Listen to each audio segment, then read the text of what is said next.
ओम शांति। अव्यक्त वाणी वर्ष 1969, 18 जनवरी 1969।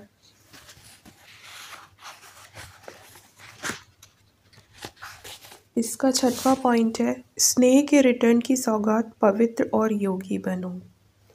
आज जब इस देह और देह के देश से परे अपने सूक्ष्म वतन जिसको ब्रह्मापुरी कहते हैं वहाँ गई तो परमात्मा बाप ने एक दृश्य दिखाया।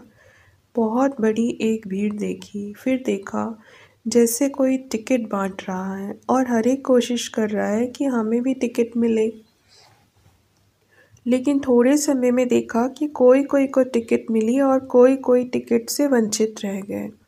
जिनको टिकट मिली वे दिल ही दिल में हर्षित रहे और जिन्हें नहीं मिली वे एक दो को देखते रहे। वह टिकट कहाँ की थी? उस पर एक दूसरा दृश्य देखा। एक बड़ा सुंदर दरवाज़ा था जो अचानक खुला। जिन्हों के पास टिकट थी वे तो दरवाजे के अंदर चले गए और जिनके पास टिकट नहीं थी वे बड़े ही पश्चाताप से देख रहे थे। उस दरवाजे पर लिखा हुआ था स्वर्ग का द्वार। बाबा ने रहस्य सुनाया कि परमात्मा बाप सभी बच्चों द्वारा सतयुग की नई सृष्टि स्वर्ग में चलने की टिकट दिला रहे हैं, परंतु कई बच्चे सोच रहे हैं कि अब नहीं, बाद में ले लेंगे। लेकिन ऐसा ना हो कि यह टिकट मिलना बंद हो जाए और स्वर्ग में जाने से वंचित रह जाएं। बाबा ने कहा, कई आत्माएं सुनती हैं, सोचती हैं कि यह कार्य क्या चल रहा है। तो बाप दादा बच्चों प्रति यही शिक्षा दे रहे हैं कि अब सोचते सोचते अपने भाग्य को गंवा ना दो। फिर दूसरी सीन देखी। नदी बह रही थी। उस नदी में दूर दूर से कई लोग आकर स्नान कर रहे थे। कई फिर वहाँ ही नज़दीक थे, लेकिन नहा नहीं रहे थे, बल्कि उनसे कई पूछ रहे थे कि नदी कहाँ है, हम जाकर स्नान करें। लेकिन जो नज़दीक रहने वाले थे उनको नदी में स्नान करने का महत्व नहीं था और जो प्यासे थे उनको भी उस प्यास का मूल्य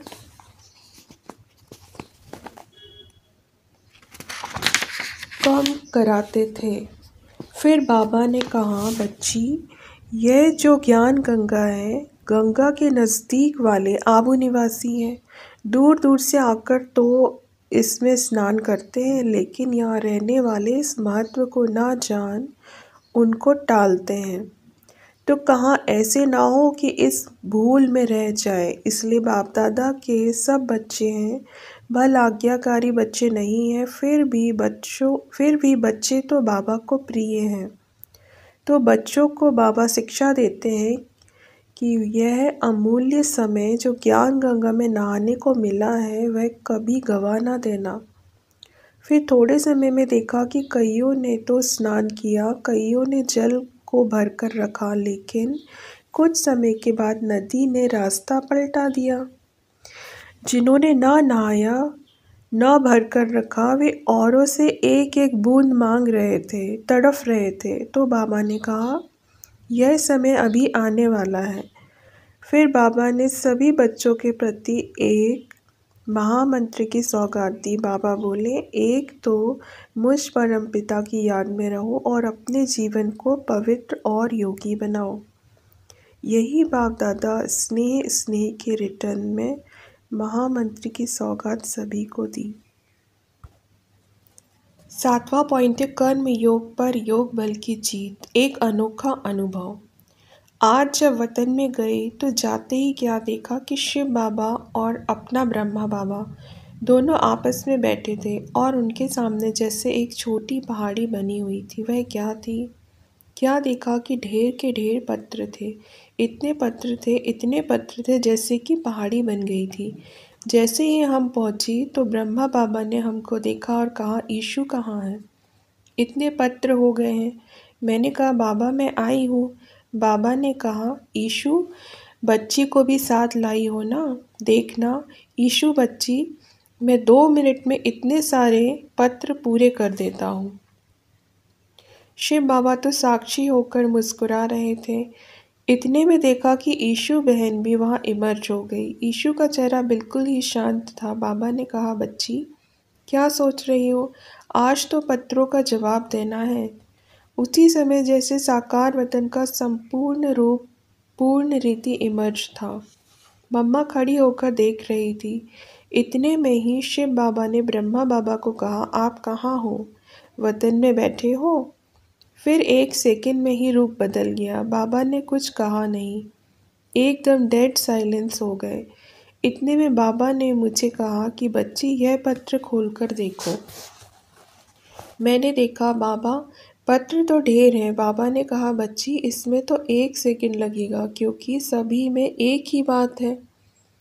इसके बाद बाबा ने सुनाया कि सभी पत्रों में बच्चों के उल्हने ही हैं। अब देखना बाबा बच्चों को रिस्पॉन्ड करते हैं। देखना एक सेकंड में भी सभी को जवाब दे देता हूँ। फिर बाबा ने लाल अक्षरों में यहाँ माफिक ही पत्र लिखा। पत्र में लिखा था, ब्राह्मण कुलभूषण सुदर्शन चक्रधारी नूरे रत्नों बच्चों प्रति समाचार यह है कि सभी बच्चों के उल्लंघनों के पत्र सूक्ष्म बदन में पाए।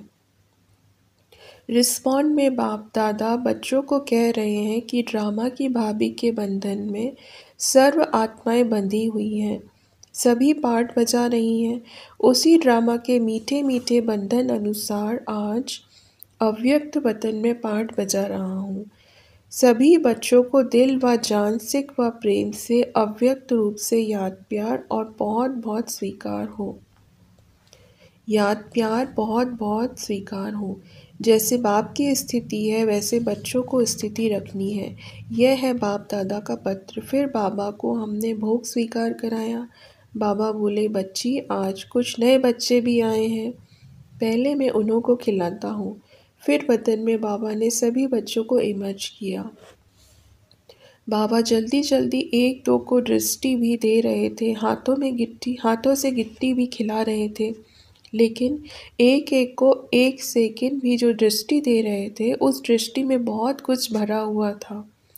उसके बाद फिर तीसरा दृश्य हमने देखा। मैंने बाबा को कहा कि सभी ने एक प्रश्न पूछने के लिए कहा है। बाबा ने कहा, जो भी प्रश्न है वह पूछ सकते हो। बाबा तो एक अक्षर में जवाब दे देगा। प्रश्न सभी पूछते हैं कि पिछाड़ी के समय आपने कुछ बोला नहीं। बाहर की सीन तो हम सभी ने सुनी है, लेकिन अंदर क्या था वह अनुभव भी सुनना चाहते हैं। बाबा बोले, हाँ बच्ची क्यों नहीं, बाबा अपने अनुभव सुनाएंगे। अच्छा तो सुन लो बच्ची, खेल तो सिर्फ 10-15 मिनट का ही था। उस थोड़े से समय में ही अनेक खेल चले, उसमें भिन्न भिन्न अनुभव हुए। पहला अनुभव तो यह था कि पहले जोर से युद्ध चल रही थी। किसकी? योग बल और कर्म भोग की। कर्म भोग भी फुल फोर्स में अपनी तरफ खींच रहा था और योग बल भी फुल फोर्स में ही था। ऐसे अनुभव हो रहा था कि जो भी शरीर के हिसाब किताब रहे हुए थे वे फट से योग अग्नि में भस्म हो रहे थे और मैं साक्षी हो देख रहा हूँ। जैसे अखाड़े में बैठ मल्ल युद्ध देखते हैं, मतलब तो दोनों का फोर्स पूरा ही था। कुछ समय बाद कर्म भोग तो बिल्कुल निर्बल हो गया, बिल्कुल दर्द गुम हो गया। ऐसे ही अनुभव हो रहा था कि आखिरी में योग बल ने कर्म भोग पर जीत पा ली। उस समय 3 बातें साथ साथ चल रही थी। वह कौन थी? एक तरफ तो बाबा से बातें कर रहा था कि बाबा आप हमें अपने पास बुला रहे हो। दूसरी तरफ यूं तो कोई खास बच्चों की स्मृति नहीं, लेकिन सभी बच्चों के स्नेह की याद शुद्ध मोह के रूप में थी। बाकी शुद्ध मोह की रग व यह संकल्प की छुट्टी नहीं ली, वह कोई भी संकल्प नहीं था। तीसरी तरफ यह भी अनुभव हो रहा था कि जैसे शरीर से आत्मा निकल रही है। कर्मातीत न्यारी अवस्था, जो बाबा ने पहले मुरली भी चलाई कि कैसे भा भा होकर सन्नाटा हो जाता है, वैसे ही बिल्कुल डेड साइलेंस का अनुभव हो रहा था। देख रहा था कि कैसे एक एक अंग से आत्मा अपनी शक्ति छोड़ती जा रही है। तो कर्मातीत अवस्था का मृत्यु क्या चीज़ है, वह अनुभव हो रहा था। यह है मेरा अनुभव।